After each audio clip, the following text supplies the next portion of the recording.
Live teacher. Sorry about that.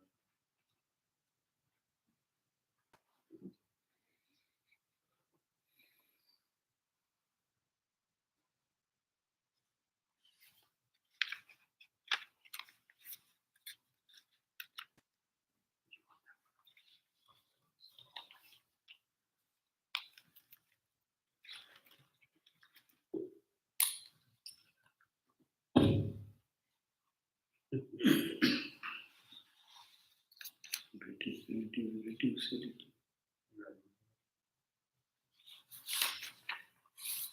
Hello. Yes.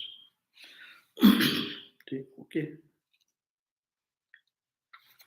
Om Purnamada Purnamidam Purnat Purnamudachyate Purnasya Purnamadaya Purnamimo Avashishyate.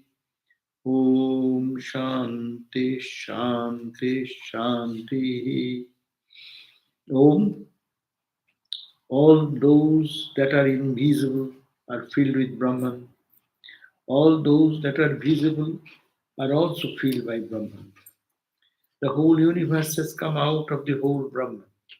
Brahman is still full, although the whole universe has come out of it. Om, peace, peace, peace be unto us all.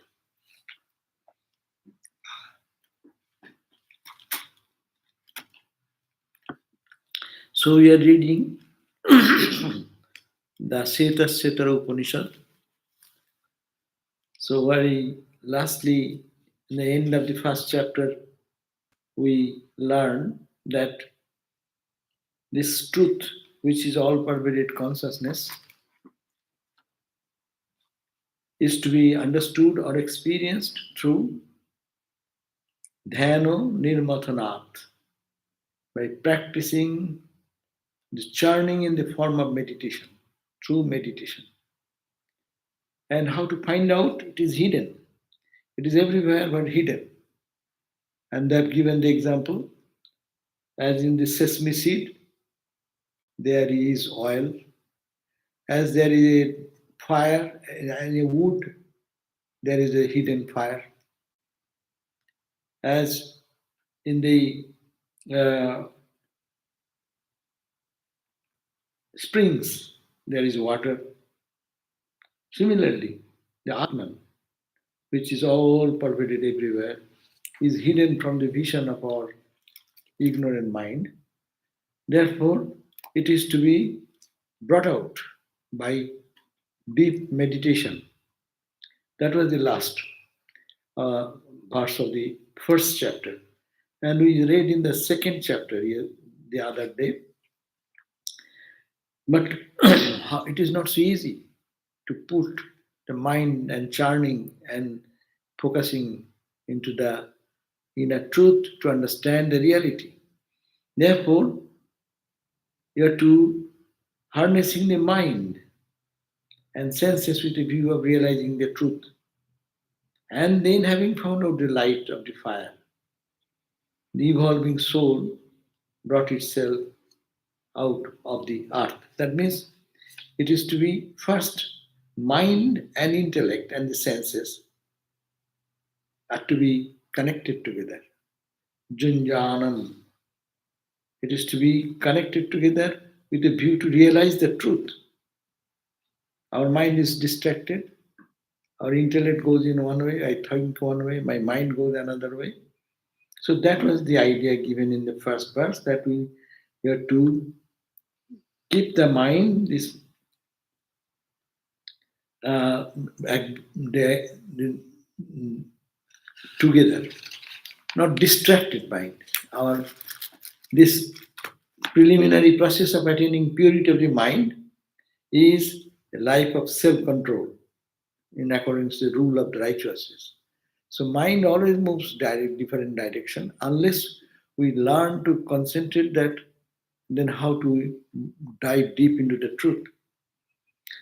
Therefore, second verse we read, Yuktena manasavayam, with our minds controlled, so as to manifest the self-luminous immanent soul. Our purpose is to find the light within. The immanent. Immanent means it is here, hidden. I don't see it. That immanent soul to control mind. Very difficult. We cannot see God because our mind does not allow us to God. Why? Why? Mind goes to its corresponding sense objects. And sense objects, when it goes, senses and the sense objects connect. And we are drawn into that and we don't go further anywhere. But if that mind is concentrated and put into the focus, I'm trying to do truth behind, then that will bring the realization. Therefore, with our mind's control, so as to manifest this self-luminous immanent soul, what shall we do? We cannot think of Atman, Brahman, these are words only. Only be Satchidananda. I meditate on Satchidananda. So you have no concept what is that. Rather take a symbol. Symbol is the sun, what you see. Sun is the eternal sun, but look at this material sun. At least that will help us to think of the absolute Satchidananda. We don't understand Satchidananda. But we know sun is so big, sun is so luminous, sun is full of heat. That we can manage. So it is there is existence, that is the sun I see, it's luminous, it is the consciousness, and it is the heat, that is the yeah, you can feel it. That is closeness when you go Ananda. So Satchidananda. At least we can symbolically start from the sun. Therefore, in early days, the Upanishad suggests we shall vigorously endeavor for the attainment of the supreme bliss by putting my focus on the sun. Sun being a symbol. Controlling the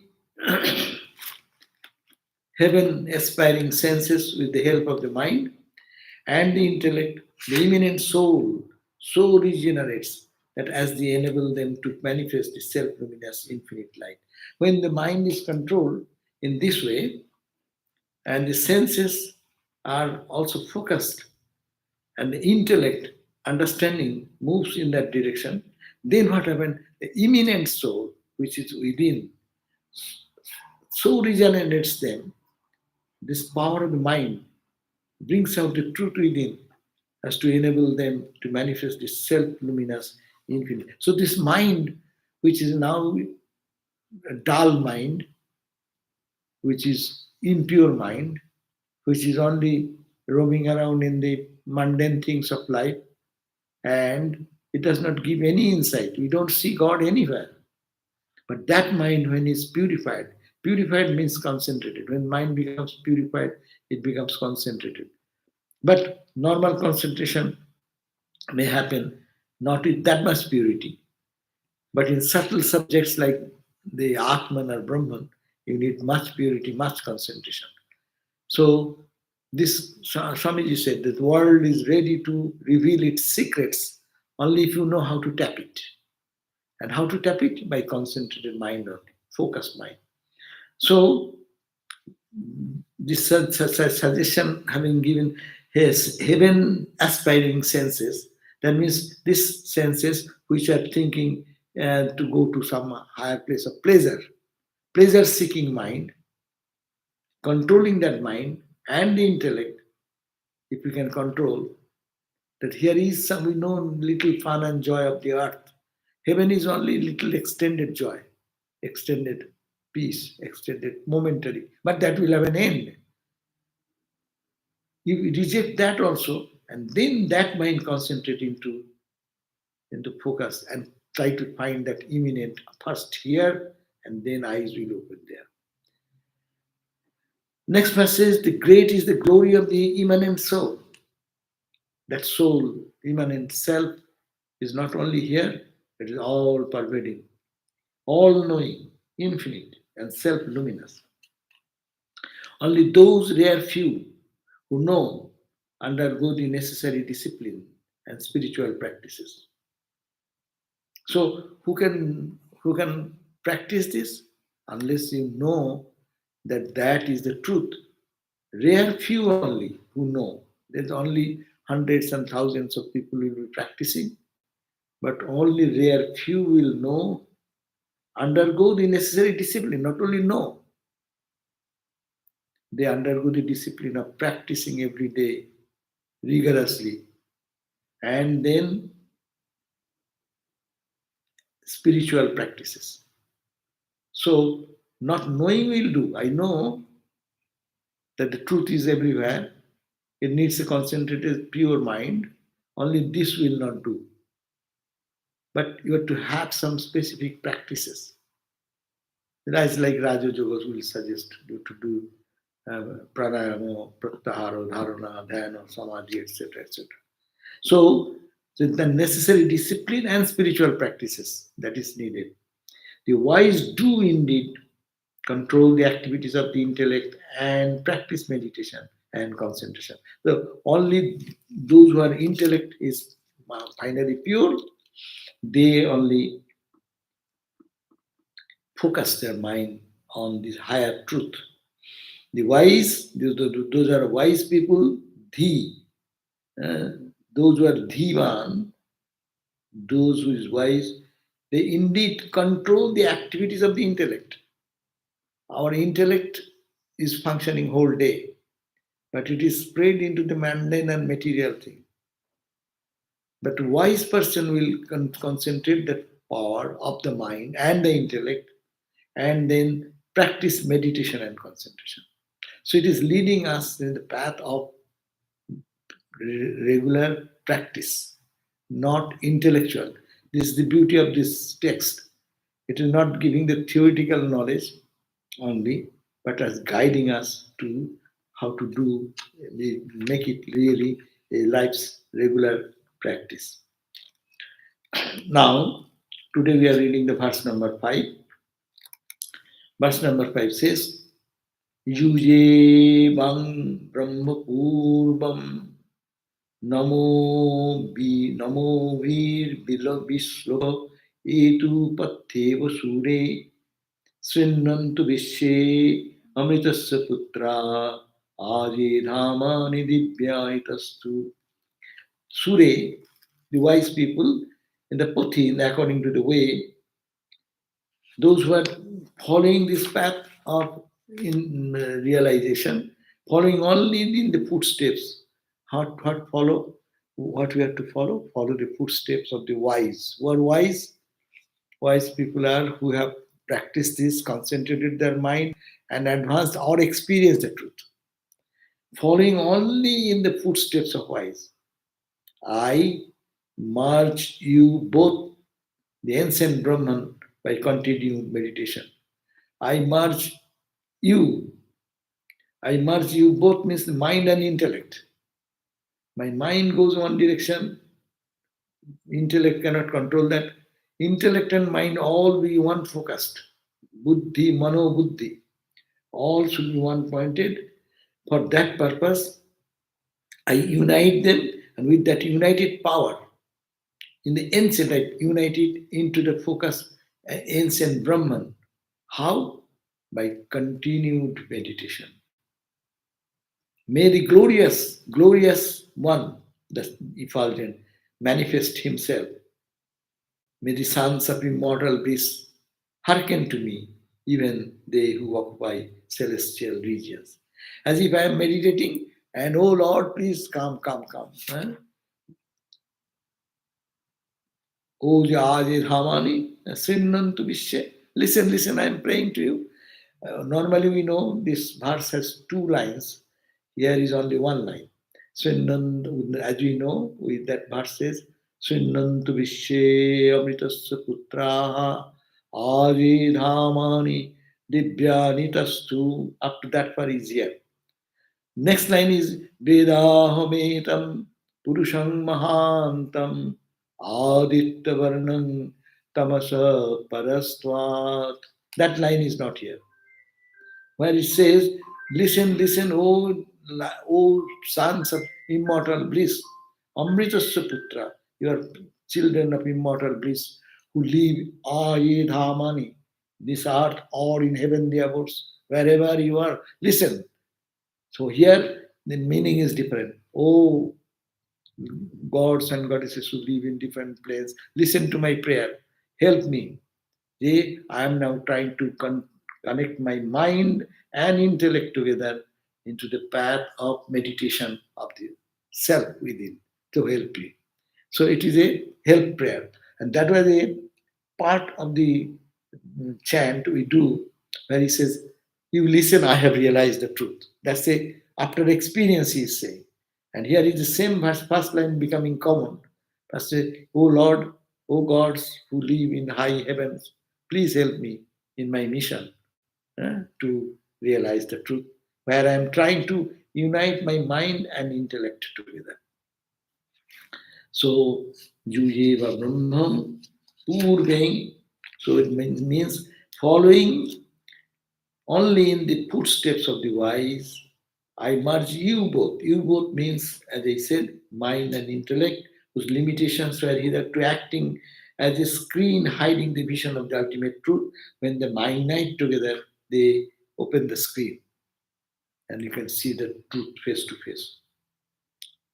May the glorious one, that absolute G capital, one is O capital, that means Brahman, manifest himself.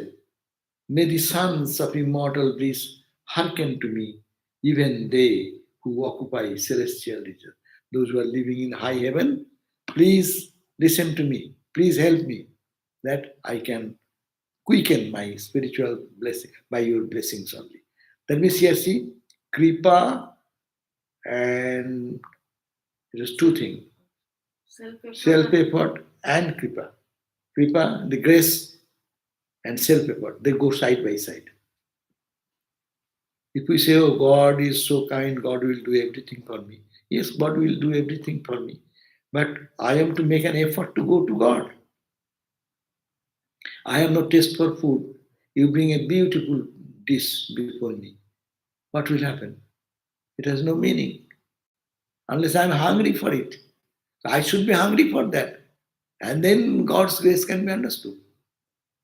You know, when you are hungry, very hungry, if you have experienced any time, even ordinary rice and dal, you will feel that is like a heaven, heavenly food. My God, what wonderful! And when your tummy is full, the best ice cream, best good things, even. I will take this corner and that corner, like that. And you find no interest in it. So hunger is necessary, a spiritual hunger. So that is the idea is given. This mantra speaks of nirvikalpa samadhi, in which the spiritual aspirant gains complete absorption in Brahman. The rishi, who has realized that blessed state, is exhorting others to tread the path leading to it, even those occupying celestial regions whose bliss is insignificant compared with that this highest absorption. When the mind gets absorbed, buddhi gets absorbed, that means your ego gets absorbed, then you are merging where? You are no more there. You are that Brahman. Aham Brahma Asmi. I, that little I, which is a expression, I expresses as intellect, intellect as mind, and then further. But mind is concentrated and intellect is united together, and I is also united. If that goes into the depth of experience, what remains? It is only Brahman. So that is the state of Nirvikalpa Samadhi. This Swami is talking. Those who are priding in their worldly prosperity are shown that there is something higher for them to gain, their birthright of immortal bliss. No? We can gain anything in the material world for something little more or less, but immortal bliss, that is our birthright, and we can get it by focusing only distracted mind. Hmm. So this is one explanation. Let me read what Swami Lokesh Rananda Maharaj has explained on this, maybe different slant.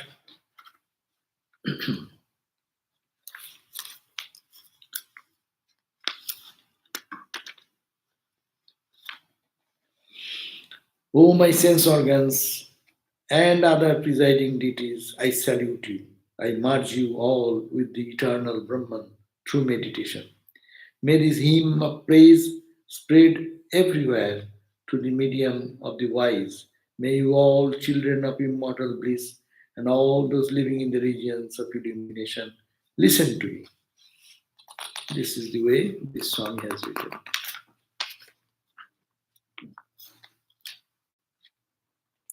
Another way of explanation is this: the Gyanis, whose mind and the senses are concentrated and has experienced the Brahman directly or have understood the inner self.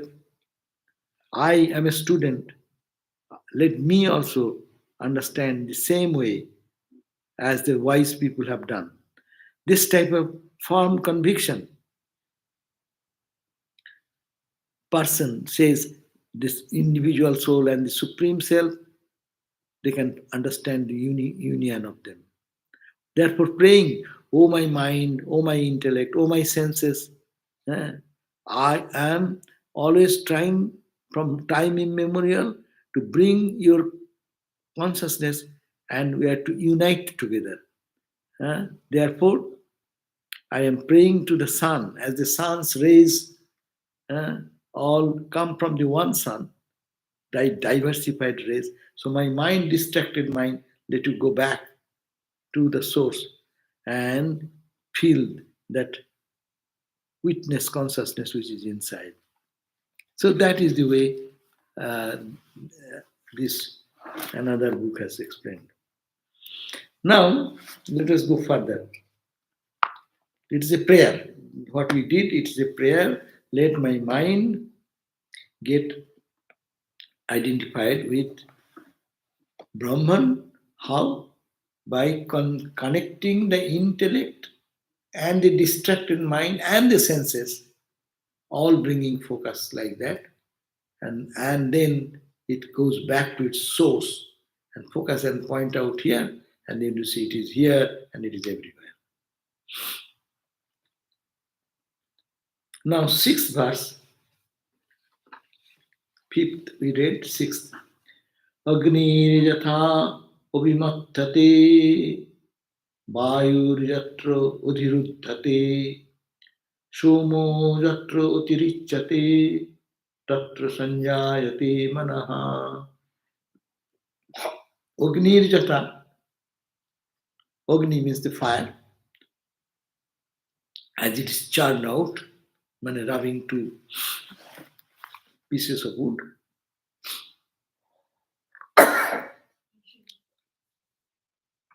As when the fire is churned out, and Vayurjata Udiruddhate, as the Vayu, the air, is controlled, where Soma Jatrotirichate, where the Soma juice overflows, Tatra Sanjayate Mano.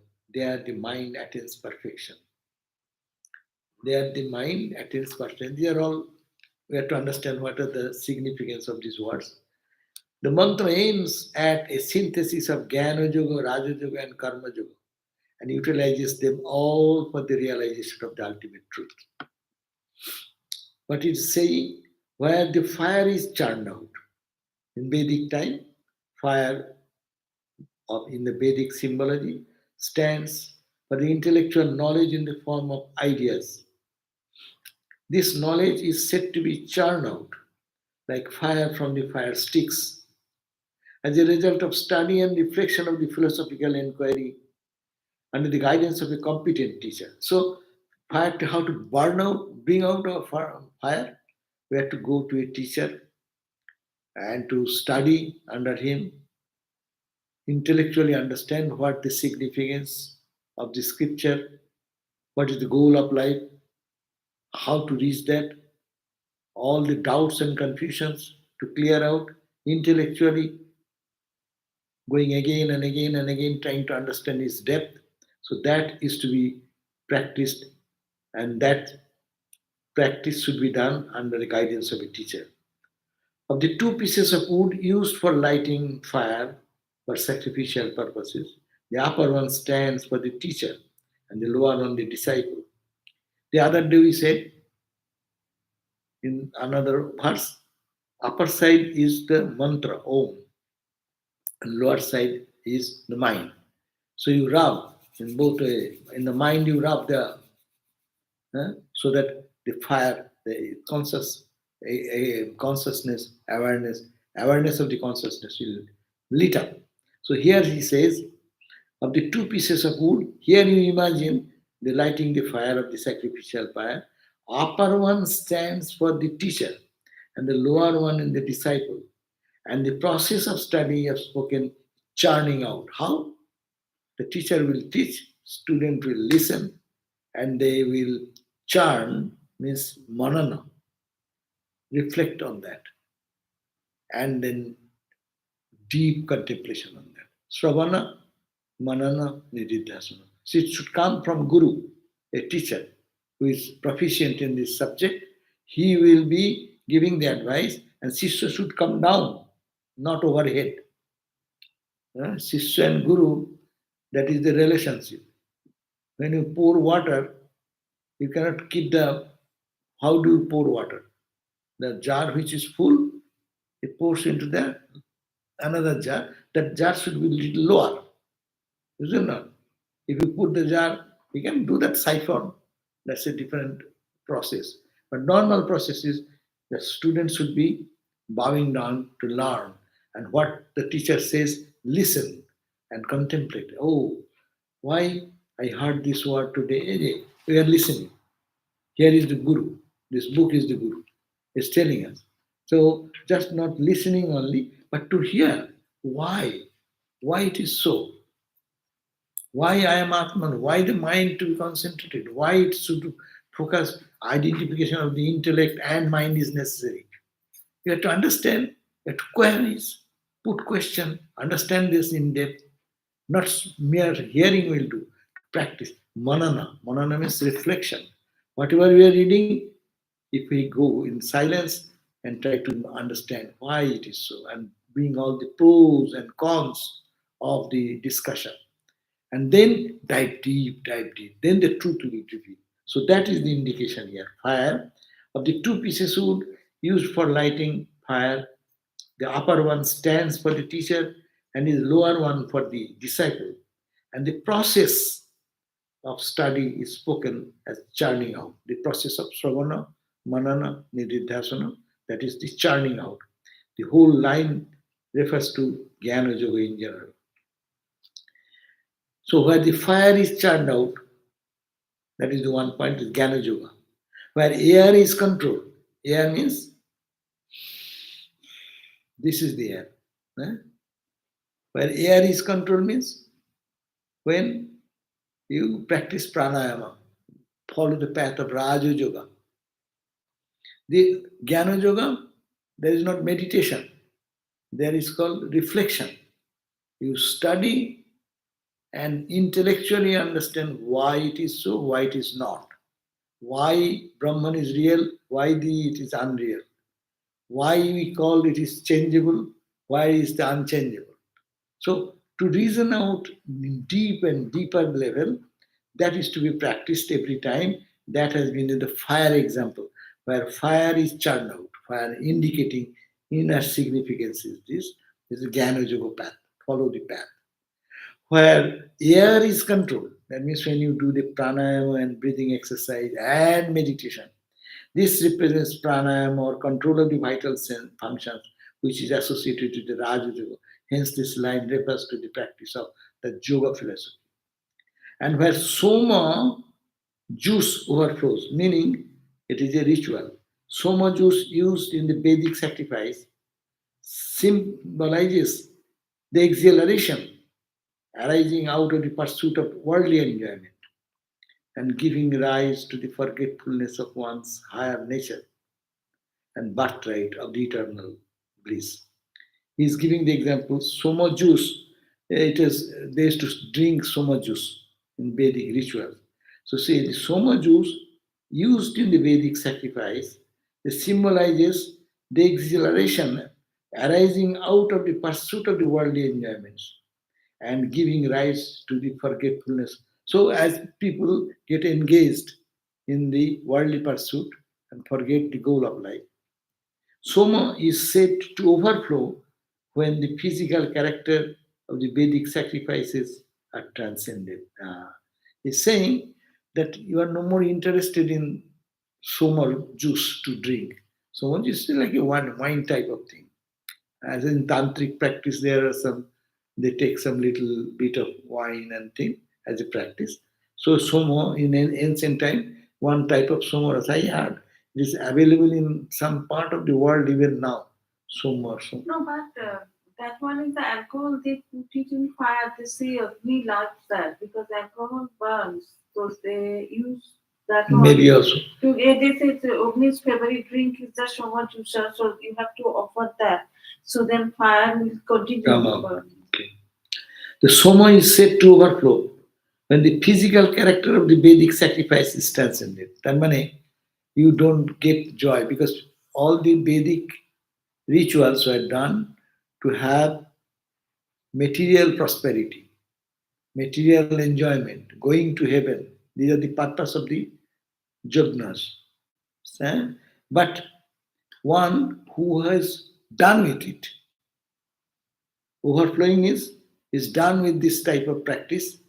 That's why it says Vedic science is transcended and rituals give place to self sacrifice. And the understanding comes that it is the self sacrifice, small self sacrifice, that is the purpose of this yogna. And when work becomes unattached and any work in the when sacrificial fire is done, they are done with the purpose of some enjoyment or some future happiness to achieve. But when you give up that idea, that means sakama karma becomes niskama karma. Then what happens? Elevated to the rank of worship and service to God in man. This line therefore stands for karma yoga or the yoga of active self-sacrifice. So this Swami is bringing his beautiful idea that these three ideas are given. They didn't talk about Bhakti Yoga. No. Bhakti yoga is included because unless you love something, why will you do that? Anything you do. Niskama karma, why will you do? You have no love for reaching the goal. That's the underlying. That is, but specifically they have not mentioned here of the Bhakti yoga. So Jnana yoga, Raja yoga, and Karma yoga. It is the Swami, Tyagishananda Swami's explanation. He thought this way. Let me see what the other opinion. Where the fire is produced by rubbing the sticks, where there is no wind blowing and the pots are overflowing with so much drink, a person finds his mind wanting to engage in external activities rather than going inward to concentrate on the self. That means saying, where in such a situation that people are rubbing the sticks, where there is no wind blowing and the pots, all the pots are overflowing with the sumo drink, a person finds his mind wanting to engage in external activities. When it is all ready, so you go engage into the outward activity, eh, rather going inward to concentrate. And suppose you are doing a sacrifice and everything is favorable. The fire burns well, wind does not blow, and there is a plenty of soma. But you perform the ritual without any knowledge of their meaning and without any feeling of invoking the deity. You are attached to drinking soma, and your performance of the sacrifice is merely perfunctory. Thus, you are not able to please Savita, and your mind does not become purified. Rather, it becomes more and more outgoing, and the prospect of your attaining knowledge recedes further and further. So, if people get engaged only doing this external activity, it does not lead them to inner journey. But they are doing same labor to gain some material prosperity. Shankara gives another interpretation of this verse. According to him, Agni, fire, refers to the Paramatma, the cosmic cell which is hidden within us because it burns. Burns what? Burns avidya. So Agni example, the fire example, Shankaracharya says that the Agni fire is the supreme cell, Brahman, and the cosmic cell which is within us, hidden within us. Because why? It burns. What it burns? It burns our ignorance, avidya. That is the ignorance and its consequences, which are birth and death. That's why you say when one unites with the inner self, is birth and death. He transcends birth and death. So, so this Shankara says this Agni signifies the fire signifies the Paramatman, and the Paramatman is hidden in all of us, and his Paramatman has the power to destroy all our ignorance, and we can reach the absolute truth. Vayu, Shankaracharya says, Udirujyate means the wind does not blow, refers to pranayama, control of the breath. This implies also self control, that is, control of the mind and the senses. The mind then becomes purified, knowledge comes out, and you become filled with joy. You realize Brahman, the one without a second. According to Shankara, this verse sets forth the following step. First, there is karma, performance of rituals to fulfill your desire. Then comes pranayama, control of the breath, control the mind and senses. Next is the samadhi, fixing the mind on God or Brahman. After that comes realization of the meaning of the Mahavakya, Tattvasi, you are that. And finally, when the knowledge comes, you become full. Okay, that's a good idea. Meaning, it's a beautiful idea that Ramakrishna Vedanta philosophy says the four yogas are to be coupled together. But here actually he is mentioning the same. An old example, they say one of the oldest Upanishad. So when it is talking about the ancient time, so they are giving ancient examples. So the fire, as you read in the other book, Tagishananda Swami's book, he is one of the great scholar of our Sangha. So when he says that the fire is indicating the Jnana Yoga, because it will destroy all ignorance. And fire comes out when you charm. So how to charm? You listen from the teacher, and that is the Sravana, or in the scripture. We are listening from the scripture, it is Sravana. Now reflect on that.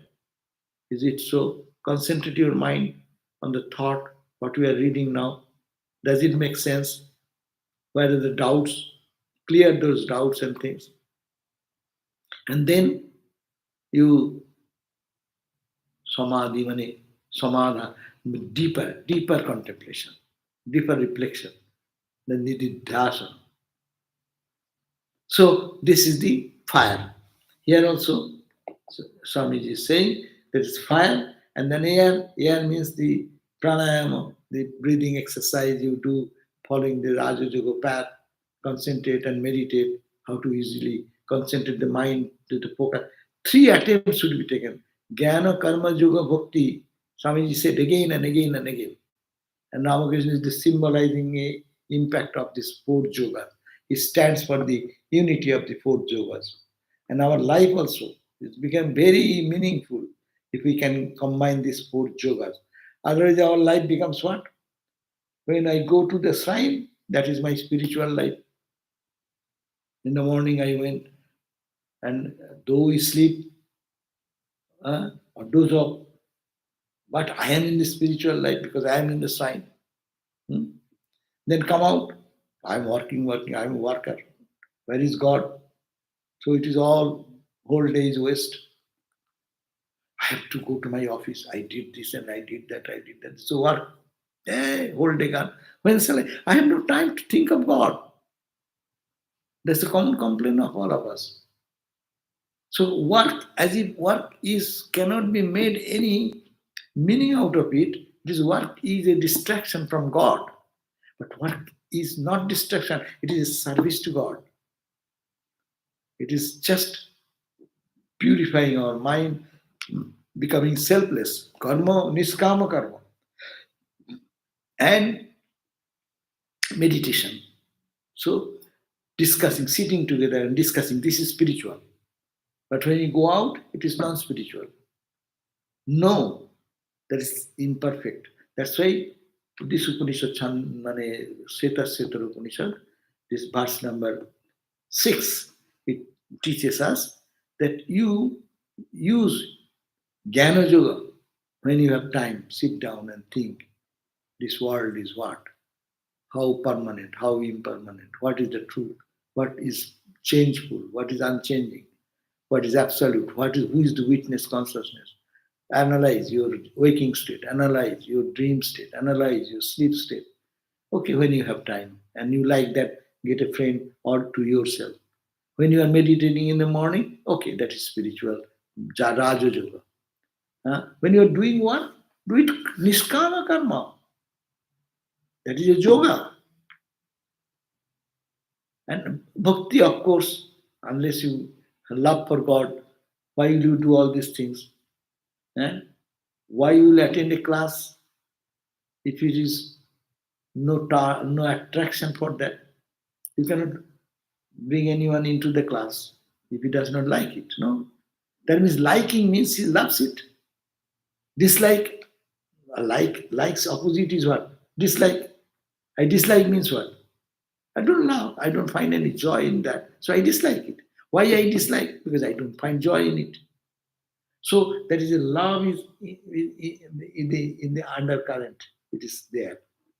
So that's why bhakti is also included there. But anyhow, the Swami Vivekananda most clearly expanded it very clearly. I shall give you dry, hard reasons, softened in the sweetest syrup of love, made spicy with intense karma, and cooked in the kitchen of yoga, so that even a baby can easily digest it. That means 24 hours can be made spiritual. That's why you can make a good progress in every day. Only sitting in the temple or sitting in your meditation chamber, half an hour, 20 minutes in the morning and evening, no time, no time, no time, whole day is gone. Hori din to galo, sonna holo, par karo amare. Oh Lord, the whole day is gone in vain. Now the end of the day has come. Please let me take me on the other shore. No, 24 hours is God. How can he do it? That is a quicker progress. In one lifetime, one can progress 10 lifetimes work, spiritual journey. That's why Vedanta Ramakrishna is so important and is culled from this ancient wisdom and also the experience of Ramakrishna himself to give this new message. Okay, now we have few minutes. 7th verse. Savitra prasavena jushet brahmapurnam yatra yorim prinavase nahite purtamakshitam. Attaining whom you destroy the source. Source means here refers the mind, which gives rise to phenomenal world. Attaining whom? Attaining that reality, what happens? You destroy the source. Source means source of our life, source of our birth and death. What is the source of birth and death? Your mind. When mind is destroyed, you are free. Mind is mindless. Ramakrishna said, pure mind, pure buddhi, pure intellect, pure Atman is the same. That means when mind becomes purified, that means it is no mind. When it is called mind? Mind is mind so long it runs after the sense objects and gets caught into the trap of that. I like it. I have. So I like or dislike. I enjoy or not enjoy. These are the functionality of the mind. Then therefore here he refers the mind which gives rise to phenomenal world. This is finally destroyed. When? Only when the absolute Brahman is realized and the aspirant becomes one with it. When one feels there is the Atman, There is the self, and I am that. I am not the body, not the mind, not the intellect, not the ego. Mind is dead. Not the ego means ego is gone. Mind is gone. And your buddhi is gone. Therefore, you become one. That means the source, mane, Savitra prasamena jusate brahma purvam. As a, attaining whom you destroy the source and are no more troubled by the results of the past actions. I do not do any bad karma now, but I suffer. Why I suffer? Because I have bad karma. And bad karma, how much bad karma we do not know. Life after life, how much we did. It is all stored in my account, in your chip. Okay, computer chip. You want to reject one computer and have another new computer, you data transfer, or the data is transferred every lifetime. It's going on with my mind. That same mind, old mind, going here and there, carrying all the bundle of all good and bad all thoughts. So, so this finally mind, that mind will be destroyed only when the absolute Brahman is realized and the aspirant becomes one with it. So it says that attaining whom you destroy your source, that's mind, and are no more troubled by the results of the past action. Old action will not have any effect on you. To that ancient Brahman be you devoted, though the prime cause, the immanent self. The prime cause is, though prime cause is immanent self, but still you get the result. Result is what? Become one with it. Result of past actions. Purta means charitable acts and is generally used in conjunction with the word ishta, Ishtabhutta, which denotes ritualistic sacrifice. This stands for all meritorious actions leading to heaven. Here it is referred to the accumulated result of all past actions. These virtuous actions are specially referred to for showing that even that leads to rebirth and should be transcended before attaining final release from the cycle of births and deaths by becoming one with the Absolute. And last, through the primary prime cause means the absolute is beyond thought and speech and cannot be object of devotion. Devotion, moreover, requires the duality of Bhakta and Bhagavan. We have therefore to approach the unity of the absolute through some perfect form conceived by the intellect.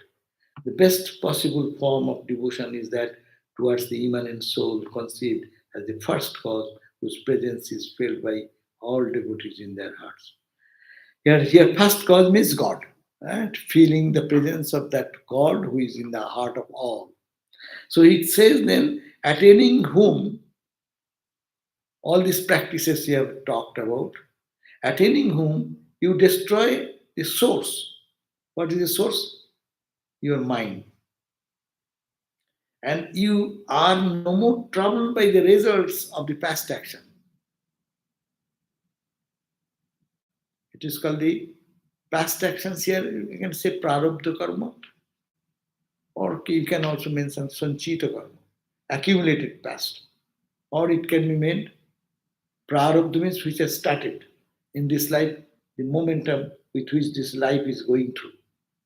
You cannot change it now because it is already determined. The trajectory is finalized. Therefore, but realizing that truth, you will not be troubled by that. That means when we realize the Atman, our real self, there is no action. There is no impact of our past actions upon us. There is no impact of our mind, which mind with vagaries, running here and there and finding all the time restless and all the time distracted, all the time it is a helpless condition. It does not find joy, but it runs there again and again and again. So, so that the ancient Brahman, to that ancient Brahman be devoted through the prime cause, meaning God, the immanent in soul.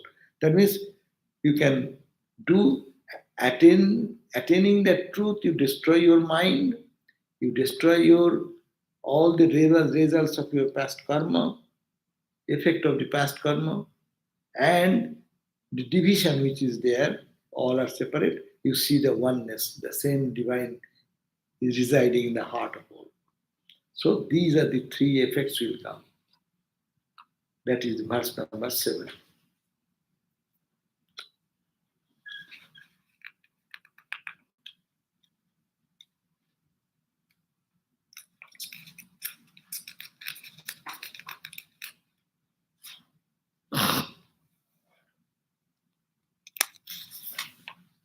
Okay, I'll read out few minutes. Then this verse means a spiritual seeker should seek the grace of Suvita, the source of the whole world, and concentrate on meditating on the eternal Brahman. This will save him from being drawn into the public welfare activities and being shackled by this world. This is very modern explanation. Swami Lokesharananda. We have to work with the blessings of Suvita. Suvita means the sun. Otherwise, there is a risk that we will feel tempted to engage in work which at most can give only sense pleasure on earth or in heaven. This is why we praise the sun. Here is Prashavena means the source of creation. He is called the creator. Sun is the creator because it is by the power, its light, that everything lives and grows in on this earth. We pray to him that we may not be tempted by anything short of that goal. By the grace of Sovita, we concentrate our minds on the worship of God or Brahman, who is the Purvam, eternal.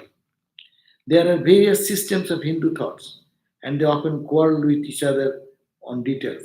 But one thing they all agree on it, that the goal of life is moksha or nirvana, liberation or cessation of all trouble. They give the example of the potter's wheel.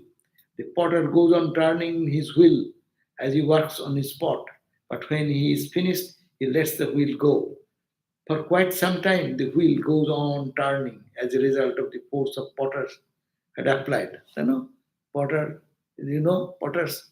Have you seen any potter how they use their create their pot, earthen pot?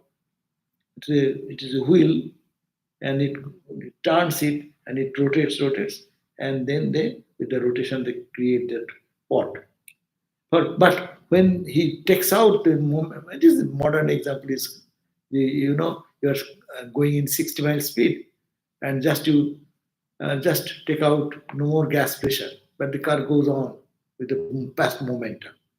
There's a momentum, that is the point. For quite some time, the wheel goes on turning as a result of the force the potter has applied. Soon, however, the force is exhausted and the wheel comes to a stop. We are like that wheel, going round and round from one birth to another. We have pushed the wheel and it will continue to go round and round. If we don't push it again, the turning may stop in a day or a week or maybe longer, but it will stop. This round of birth and death has to be stopped. Does this mean that we do nothing? No, it means that we do not add to our karma. How? By not working with desire. We work as slaves to our desire, and for this reason, we accumulate karma. For instance, many people engage in social welfare activities with a view to acquiring name and fame or from some future reward in heaven. A free soul, a liberated person will do work, but he will not accumulate karma because he has no desire. His only motive for working is to help others. Loko Sangraha. Even with this, Sri Ramakrishna was dying from throat cancer, and the doctors forbade him to speak. He will still kept talking to people about God, teaching them and inspiring them. If you know who you are, that you are Brahman, you are self-fulfilled, you have no more desires. Okay? So do your work without desire. That is the meaning of this. So we end here in verse number 7. 8 we'll read next day.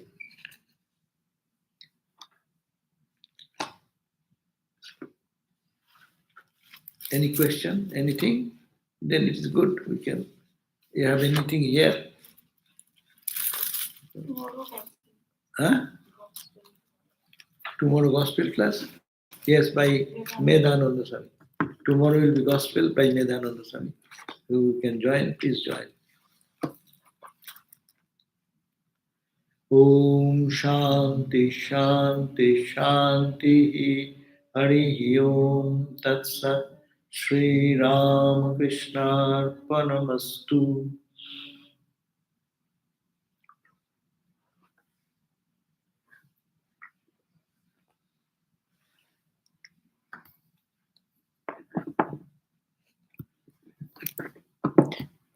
It is very